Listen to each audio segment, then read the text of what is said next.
Join me. I find myself apologizing, not for a mistake made, but for a truth often ignored. This is an apology to the unseen horizons and to the boundless what ifs that linger just beyond our periphery. We live our lives with our gaze fixed directly on the path before us. A very necessary practical dance. But for every step we take and every direction that we choose, there are a million potential selves we don't become. So, am I implying that you can see your reflection in the paths that you take? Well, just hold that thought.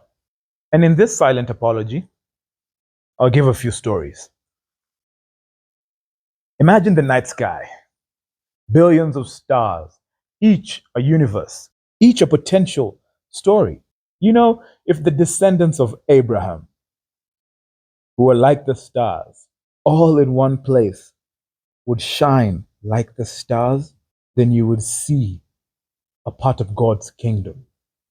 For the cumulative light would be so bright that there would no longer be any night sky. Just for a moment, imagine the night sky.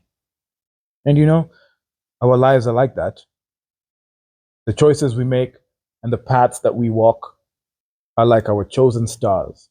The unseen horizons, the unlived possibilities are the constellations that we acknowledge without saying it, knowing that they exist, even if we cannot touch them all.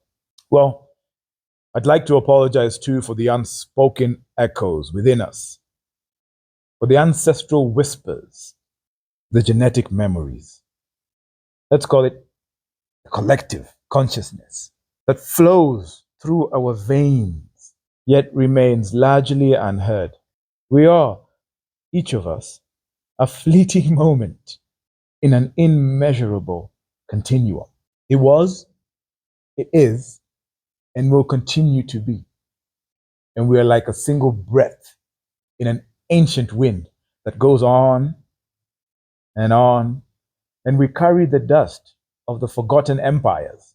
Yes, empires. The triumphs and despairs of generations that we'll never really know. And yet we rarely pause to just feel the weight and the wonder of this inheritance. You see, some paths may have been lost in the wind, but others will live on forever. Forever in this moment. They live in the now. And because of that, they also live in the past and will live in the future. See, a mountain stands for millennia. It is shaped by the very winds, by rains, by the slow grind of glaciers. But it doesn't scream or shout its history. It simply is. But within its silent stoicism, it holds the memory of every storm, every tremor, a global flood, every moment of sunshine. It breathes a breath so vast and slow that we cannot perceive it, yet it's there, shaping the air around it and influencing the very weather patterns. Yeah, we too are like that, like mountains. Friedrich Nietzsche says it. It is out of the deepest depth that the highest must come to its height. And our silent breath is the sum of all who came before us, shaping our inner landscape in ways we rarely comprehend. Now, to acknowledge this breath is not to be burdened, but to be connected to something infinitely larger than ourselves. And finally, I offer an apology to the infinite now, to this precise and fleeting instant that we constantly either rush past towards a perceived future or drag back into the gravitational pull of the past, your apparent reflection. We're perpetually preparing for what's next or regretting what has been, never really seeing life for what it is. But this very second, this breath, this sight, this feeling. It is the only true reality we ever possess. It is the only moment of pure, unadulterated existence, for it is unattached. See how a river rushes towards the ocean, seemingly driven by an unstoppable force. It dreams of the ocean. It talks of the ocean, and it pushes and strives to reach the ocean. But the river is the ocean. In every single drop of water it holds, the journey is not separate from the destination.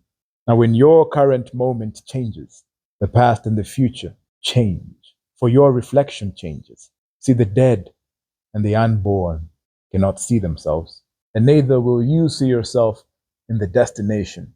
For at the destination, what will you do?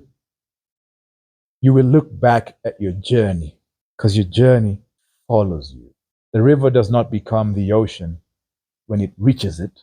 It is the ocean in motion, a flowing expression of the same water. And we are like that. We strive for futures, we cling to pasts, but we are first the now. This moment, as it is the entirety of your being, a fleeting and beautiful expression of the infinite existence.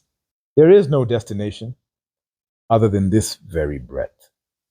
Now, perhaps in these apologies, we find not regret, but a deeper reverence for the unseen and for the unspoken and for the profound and eternal now.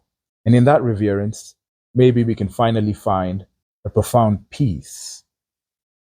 Be blessed.